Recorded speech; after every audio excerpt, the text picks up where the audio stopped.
तो हमारा next topic है type casting.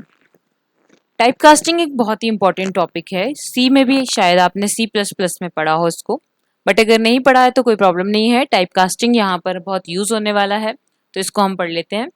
Type casting actually समझ में आ रहा होगा, टाइप की कास्टिंग करना मतलब टाइप को चेंज करना।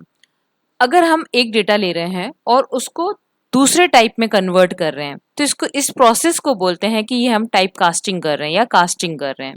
तो बहुत सारी प्रोग्राम में अब कई बार ऐसा होता है कि हमने एक तरीके का वैल्यू स्टोर कर लिया है, लेकिन हम उसे दूसरे तरीके के वेरिएबल में स्टोर कराना चाहते हैं। ऐसी जरूरत कई बार प्रोग्राम में पड़ती है, वहां पर ये टाइप कास्टिंग का कंसेप्ट बहुत यूजफुल रहता है। ठीक है, तो हमको क्या करना पड़ता है कि हमको अगर टाइप कास्ट करना है तो उसका एक वे होता है, उसका एक तरीका होता है कि हम किस तरीके से टाइप कास्ट करेंगे। तो उसका सिंटेक्स मैंने लिखा हुआ है। हमको क्या करना होता है, जो टाइप हमें जिसमें कास्ट करना है उसको ब्रैकेट में उस पर्टिकुलर वेरिएबल के आगे लिखना है। तो सिंटेक्स को आप ध्यान से देखिए, type variable 1 is equal to type variable 2। Variable 2 पहले से डिफाइन था, उसको हमें वेरिएबल 1 के टाइप में कन्वर्ट करना है। तो हमने क्या करा, वेरिएबल 2 के आगे टाइप लगा दिया, क्योंकि वेरिएबल 1 में हम वेरिएबल 2 की वैल्यू डाल रहे हैं, लेकिन वेरिएबल 2 दूसरे टाइप का वेरिएबल था और वेरिएबल 1 दूसरे टाइप का था। तो जिस भी टाइप का वेरिएबल 1 था उस टाइप में हम वेरिएबल 2 को कन्वर्ट करेंगे, फिर हम उसकी वैल्यू उसको असाइन करेंगे, है ना। नॉर्मली हम कैसे करते, अगर दोनों एक ही टाइप के होते तो हम क्या करते, variable 1 is equal two variable 2।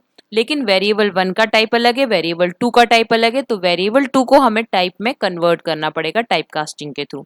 Example ले लेते हैं, जैसे हमने एक वेरिएबल लिया आई टाइप का, है ना, उसकी वैल्यू ले ली 10। अब हमने दूसरा वेरिएबल लिया जे टाइप का, सॉरी जे लिया वेरिएबल, आई वेरिएबल लिया इंट टाइप का, उसकी वैल्यू ले ली 10। दूसरा वेरिएबल लिया जे जो कि बाइट टाइप का है, उसके अंदर हमें आई को स्टोर कराना है, आई की वैल्यू असाइन करना है, तो हम आई के आगे ब्रैकेट में लिख देंगे बाइट। ओके, नॉर्मली हम क्या लिखते हैं, बाइट j is equal to i, लेकिन आई और जे डिफरेंट टाइप के हैं, इसलिए हमें आई के आगे बाइट को ब्रैकेट में लिखना पड़ा। इसी तरीके से long k is equal to long i, तो हमने आई के आगे ब्रैकेट में लॉन्ग लिखा, हमने इसको टाइप कास्ट किया।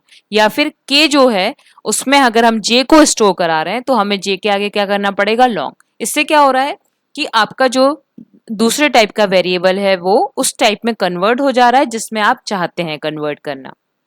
ओके, अब क्या होता है जब हम एक टाइप को दूसरे टाइप में कन्वर्ट कर रहे हैं। अब आपको ये मैंने पहले ही डेटा टाइप में बता दिया है कि अलग अलग टाइप के लिए अलग अलग मेमोरी रिजर्व हो रहती है ना।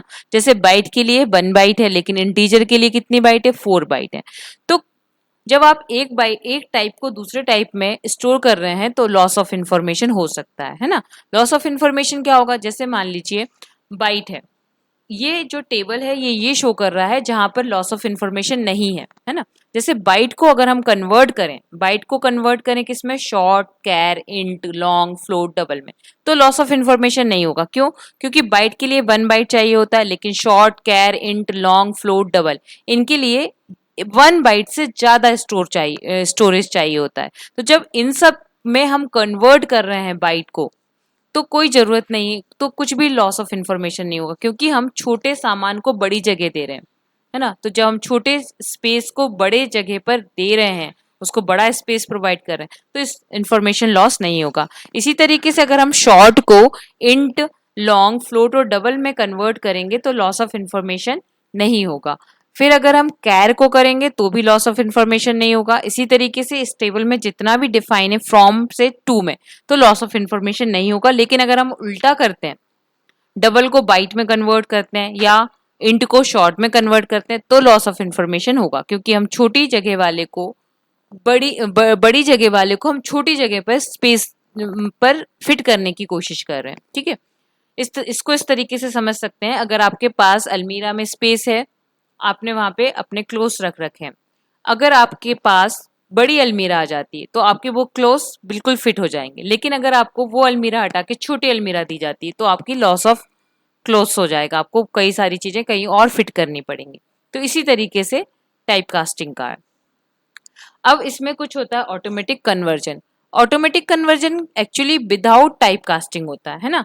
अगर आप टाइप कास्ट करना मतलब कि हमने क्या करा, आगे ब्रैकेट में उसका टाइप लिखा। अगर हम विदाउट टाइप कास्ट कर रहे हैं, है ना, विदाउट टाइप कास्टिंग भी हम ये कर सकते हैं कि एक वेरिएबल को डिफरेंट वेरिएबल की वैल्यू प्रोवाइड कर सकते हैं।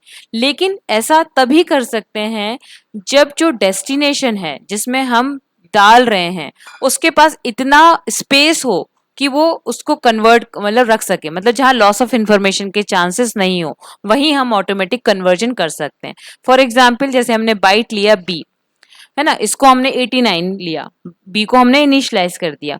अब अगर हम बी से आई को इनिशियलाइज कर रहे हैं तो ये पॉसिबल है विदाउट टाइप कास्टिंग। लेकिन अगर उल्टा होता, जैसे हम आई लेते, आई से हम बी को इनिशियलाइज करते, है ना, बी इज इक्वल टू आई करते, तो हमें टाइप कास्ट करना पड़ता। ठीक है, क्योंकि बाइट के पास कम स्पेस है और इंटीजर के पास ज्यादा स्पेस है ना, तो इधर हमें करना पड़ता। लेकिन यहाँ पर हमें ऑटोमेटिक कन्वर्जन पॉसिबल है ना। अब इसमें दो चीजें आती हैं, वाइडनिंग एंड नैरोइंग। वाइडनिंग मतलब होता है प्रमोशन। प्रमोशन में क्या होता है, हम स्मॉलर टाइप को लार्जर वन में असाइन करते हैं। ठीक है, तो वाइड एरिया दे रहे हैं, उसको ज्यादा एरिया दे रहे हैं। नैरोइंग मतलब कि हम लार्जर टाइप को स्मॉलर में असाइन कर रहे हैं, है ना, assigning larger type two a smaller one. Smaller में हम लार्जर को दे रहे हैं तो नैरो करना पड़ रहा है, नैरोइंग की प्रोसेस हो रही है, और नैरोइंग की प्रोसेस में ही लॉस ऑफ इंफॉर्मेशन होता है। तो ये था टाइप कास्टिंग, इसको हम एक्सप्रेशन के टाइम पर और एक बार डिस्कस करेंगे। Thanks for watching.